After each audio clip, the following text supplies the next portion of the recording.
Hi guys, dito na naman kami, papunta kami ng Kabatagan, mag-i-explore kami, papunta kami sa isang Japan na resort. Yung mini Japan resort dito banda guys, at dito lang yan masaya matagpuan sa Kabatagan. Nagtaka ko guys dahil nga Friday ngayon, pero wala kaming nakikitang masyadong maraming tao na nandito o maraming sasakyan. So sobrang ano na ito guys, yung paakyat, pasubida na siya. Wala tayong makita dito guys, puro kakahuyan lang ito. Paanan kasi ito ng Mount Apo. Gusto ko lang talaga mag-adventure ngayong araw na to kasi nga makulimlim. At sa ating lady driver, ayan.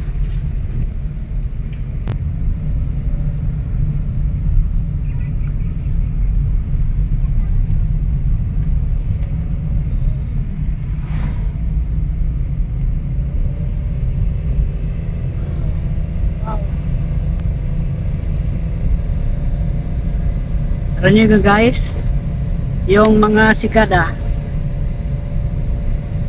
Ayan yung sikada.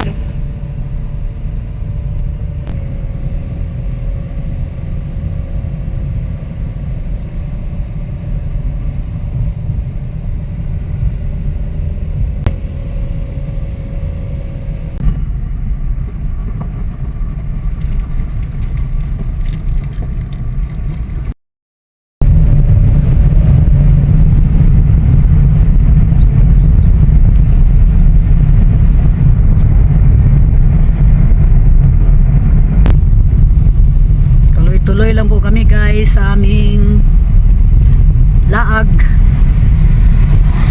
Kita niyo magkuan. Kamkabros mga bunsa.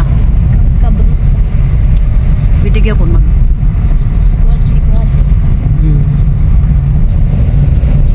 Maga pa.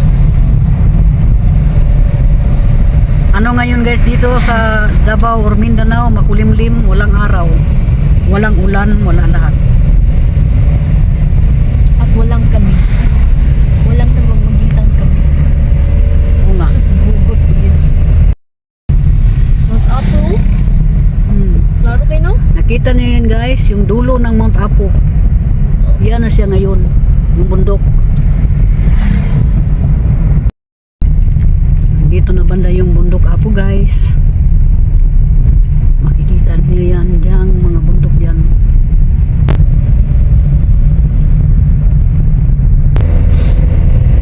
Go go go, speedy.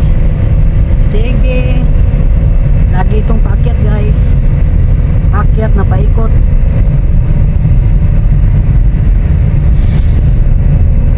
Dito talaga ang kalsada dito sa Kabatagan. Malapit na kami guys.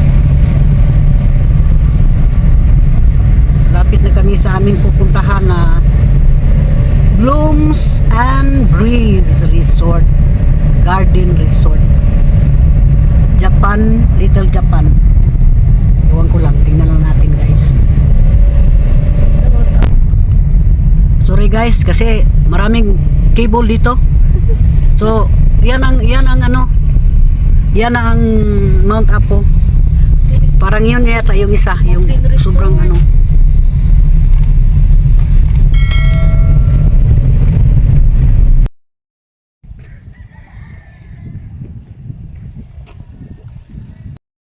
So ayan na si Mount Apo ngayon guys, nakita ninyo. Yan siya, tuktok niya. Nandito kasi ako sa Kabatagan, so mas clear ang makita ninyo dyan. Yan ang pinaka haba na, pinaka taas na vulkan. Harap tayo ngayon. Pero malayo pa yan dito sa akin kinatayuan guys ha. Patuloy na po kami dito guys. At nakatambayin muna si Speedy dyan kasi magsi-CR muna. Sobrang lamig ng hangin ngayon dito. No. Nandito na kami sa area guys. At first time ko rin na makapasok dito sa Tibulo. Isang lugar ito guys na yung mga native noon dito nakatira. Ayan, maraming sagingan. Taka na. Ayan, makita ninyo yung tuktok ng Mount Apo. Wow, sobrang ganda. Ayan guys, makita ninyo yung tuktok niya. Himala. Wala siyang cloud. Dati-dati kasi natabunan niya ng cloud eh. Ganun. At ayan na yung sagingan guys dito.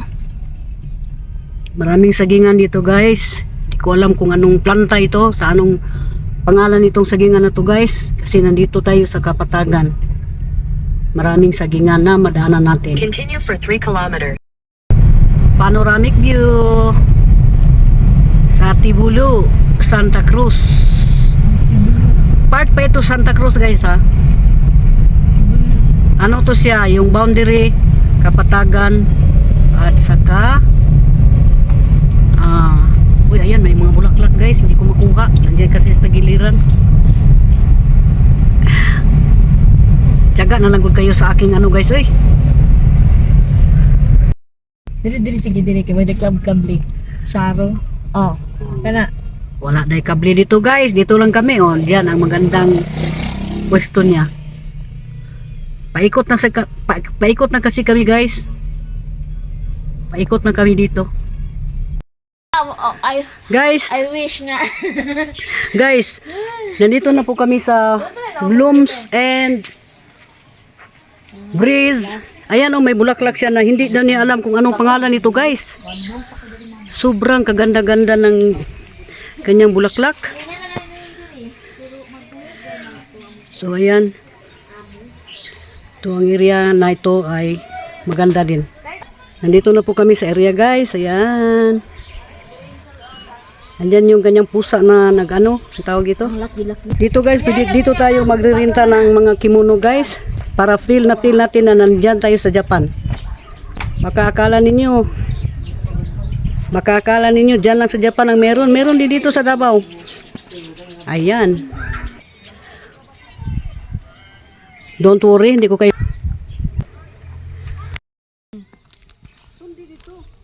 Ha? Ikaw man na ko sundan.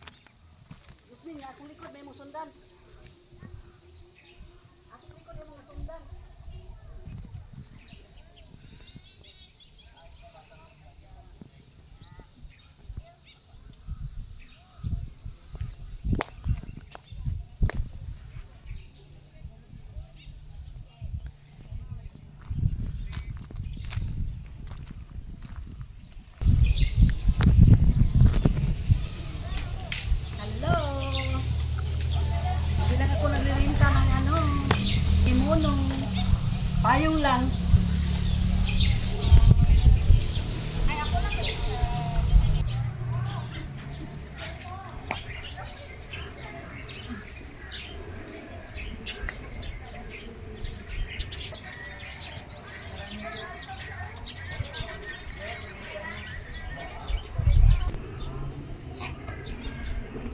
Si Hachiko.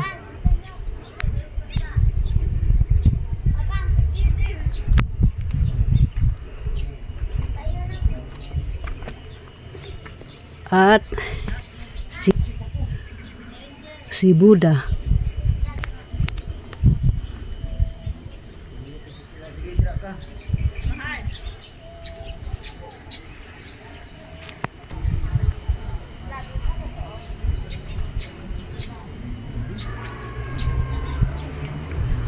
Para siyang Kyoto guys. Para siyang Kyoto. Yun lang masasabi ko ditong sa area na to. Ayan, maghihiram lang ako ng payong. Yun lang ginagamit ko sa aming pagpapasyal dito. Hindi na ako naghihiram ng kimono. At yun ang bundok dito. Kikita niyo yan. So ayan. Sobrang ganda dito guys.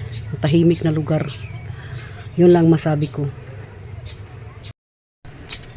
At hindi mawawala yung bulaklak na million flower. Ayan po. So nandito kami guys. Ayan. Kita niyo yung parang mga mumunting kastilyo dyan. Maganda. Parang nga siyang Kyoto. At napaligiran ito ng bundok at saka mga kakahuyan. Banda kapatagan ito guys. Ang kanyang mga tanim dyan na mayana guys. At itong magagandang dahlia.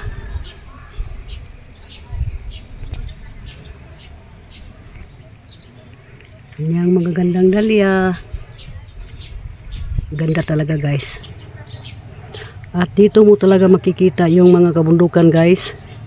Nandoon yun si Mount Apo sa left side, yung pinakadulo, yung merong maraming clouds. So, yan ang makita ninyo dito guys. Ayan. Yan ang ating area ngayon kung saan kami ay nandito. At mga bulaklak. Super ganda. Tahimik talaga. May imagine mo lang talaga na parang nandito tayo sa Japan, Kyoto. Yung ganun guys.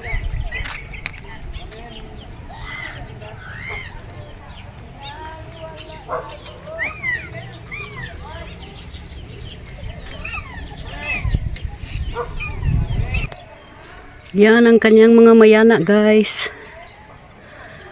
Ang dami-daming mayana.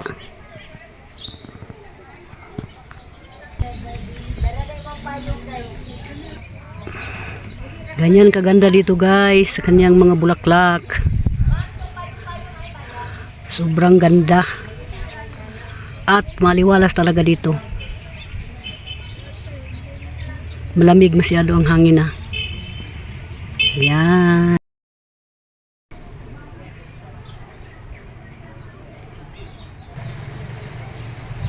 So ganito yung area guys.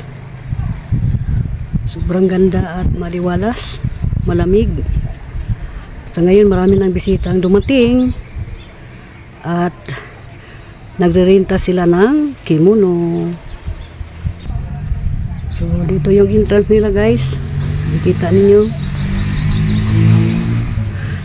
Inspired by Japan.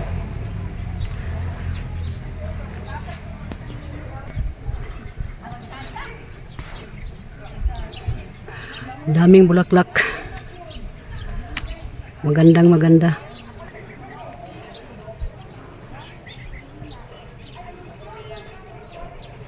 Yun.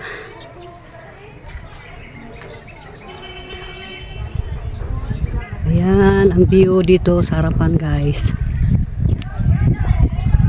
At pasinsahan ninyo, ang daming tao na ngayon ang dumating dito sa Camp Cabros daw kami guys. Lipat daw kami dito sa Camp Cabros. O tanawara?